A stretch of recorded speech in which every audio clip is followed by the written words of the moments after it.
दोस्तों, जैसे जैसे गर्मी का प्रकोप बढ़ रहा है, पारा बहुत तेजी से बढ़ रहा है, उसी तरह राजनीतिक सरगर्मियां भी बहुत तेजी से बढ़ रही हैं। मैं मौजूद हूं इतने समय रायबरेली लोकसभा में। यहां पर 5वें चरण में मतदान होना है। 26 अप्रैल से नामांकन की प्रक्रिया शुरू होने जा रही है। 20 मई को यहाँ मतदान होंगे। यहाँ पर दशकों तक गांधी परिवार का राज रहा है। 2014 में सोनिया गांधी जी यहाँ से विजयी हुई। 2019 में भी सोनिया गांधी जी यहाँ से विजयी हुई और अब 2024 लोकसभा का चुनाव है, जहाँ पर सोनिया गांधी जी ने अपने आप को रायबरेली से दूर कर लिया है। चुनाव का परिणाम क्या होगा, चुनाव में भारतीय जनता पार्टी कैसे कैंपेन करेगी, हमारे साथ भारतीय जनता पार्टी के नेता आशुतोष रावत जी मौजूद हैं। मैं उनसे रायबरेली के संदर्भ में कई प्रश्न करूंगा और वो यहाँ पर जवाब देंगे। आशुतोष रावत जी, आपका बहुत बहुत स्वागत है। बहुत बहुत धन्यवाद भाई साहब। रायबरेली गांधी परिवार का गढ़ कहा जाता है। अब केंद्र में मोदी सरकार, राज्य में योगी सरकार, डबल इंजन की सरकार कहा जाता है। कैसे आप रायबरेली फतेह करेंगे, कैसे रायबरेली में कमल खिलेगा, इसके बारे में आप जरूर बताएं। रायबरेली वीवीआईपी ज़िला है और वीवीआईपी होने के नाते राजनीतिक गढ़ भी है और इसे लगभग सभी लोग जानते हैं कि एक रायबरेली ज़िले की कहावत भी है कि जिसको राजनीति सीखनी हो रायबरेली ज़िला है और यहाँ आकर के वो राजनीति सीखे तभी वो बड़ा नेता बन सकता है। तो हम सबका ये सौभाग्य कि हम लोग रायबरेली ज़िले में पैदा हुए। सबसे महत्वपूर्ण बात तो ये है। दूसरी बात ये है कि भारतीय जनता पार्टी कैसे यहाँ जीतेगी, तो वो यहाँ पे जीती हुई है और उसके अलावा और कोई दूसरा यहाँ जीतेगा भी नहीं, क्योंकि आम जनता और आम देशवासियों के लिए, हर गरीब और हर तबके के लिए जो भारतीय जनता पार्टी ने काम किया है, आदरणीय मोदी जी ने जो काम किया है, वो अभी तक कोई काम नहीं किया है। रायबरेली ज़िले में विकास कार्यों को देखा जाए तो आज़ादी से लेकर के इससे पूर्व में जो सरकारें रही, जो भी नेता यहाँ हुए हैं, आज़ादी के बाद आज भी मैं बता सकता हूँ ऐसे ऐसे गांव पड़े हैं जहाँ पर रोडें नहीं बनी हुई थी, लेकिन जब पहली बार यहाँ कमल के फूल से जब इस 2017 में विधायक रामनरेश रावत जी बने यहाँ के विधायक, तो उन्होंने उनसे जब प्रचार के लिए वो विधानसभा में गए तो लोगों ने उनको क्षेत्र में ये बताया कि अगर आप हमारे यहाँ वोट मांगने आएंगे तो मेरे गांव की जो रोड पड़ी है वो अभी तक किसी ने बनवाई नहीं, और उस गांव के बाहर उन्होंने बोर्ड लगा रखा था कि आपकी सुरक्षा की जिम्मेदारी आप स्वयं करें। तो इस नाते विधायक जी ने कहा कि अगर मुझे आप जिताएंगे तो मैं सबसे पहले वहां आकर के आपके गांव में रोड ही बनवाऊंगा। तो भारतीय जनता पार्टी के पर लोगों ने विश्वास किया और उनको वोट दे करके विधायक बनाया और जैसे वो विधायक बने सर्वप्रथम उन्होंने उस गांव में रोड बनवाई।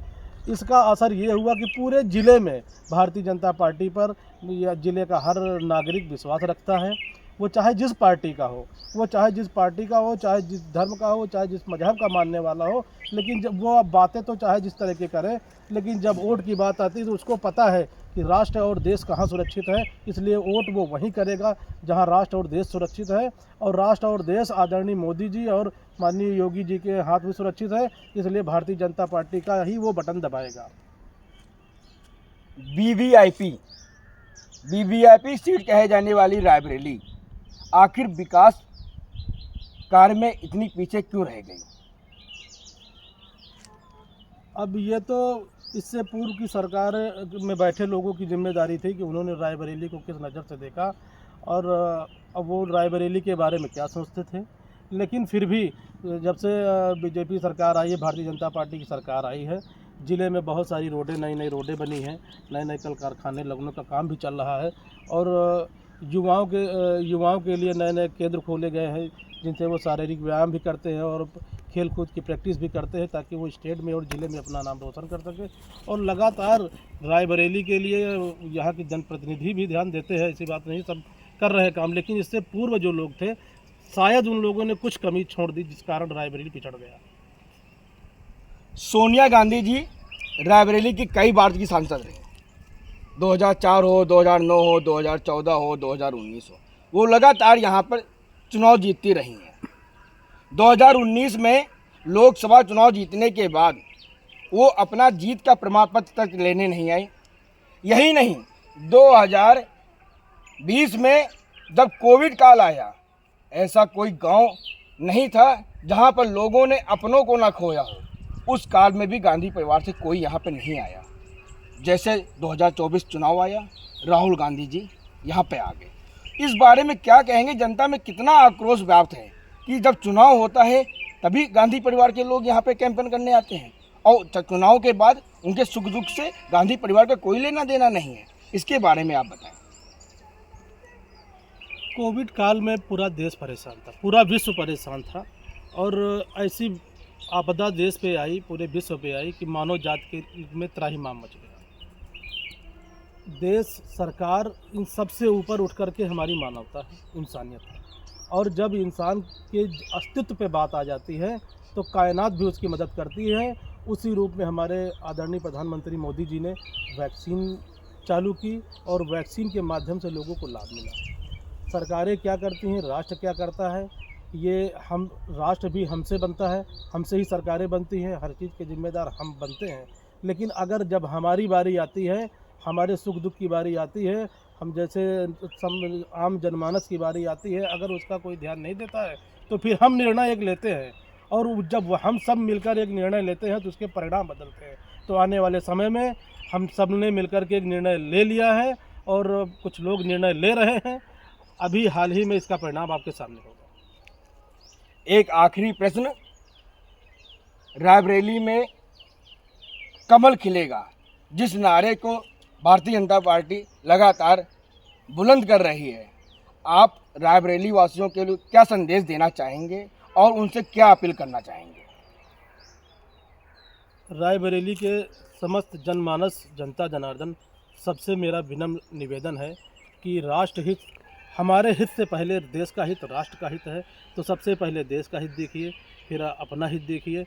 तो जहाँ पे देश का हित है आप वहाँ वोट कीजिए। और आप रायबरेली की जनता इतना तो जानती है कि उसको वोट कहाँ करना है। जहाँ पे देश सुरक्षित है, राष्ट्र सुरक्षित है। तो आने वाले समय में 400 पार का नारा आदरणीय प्रधानमंत्री मोदी जी ने दिया है। तो हम सबकी जिम्मेदारी बनती है कि हम उस नारे को आगे ले जा करके बुलंदी पे पहुँचाएँ और प्रधानमंत्री नरेंद्र मोदी जी को फिर से दोबारा प्रधानमंत्री बनाएं। बहुत बहुत धन्यवाद। बहुत बहुत धन्यवाद। ये हमारे साथ आशुतोष रावत जी थे, भारतीय जनता पार्टी के नेता। इन्होंने अपनी बात बहुत बेबाकी से बताया, कैसे रायबरेली में कमल खिलेगा, भारतीय जनता पार्टी का कैंपेन कैसे होगा, केंद्र व राज्य सरकार की योजनाओं को उन्होंने बताया।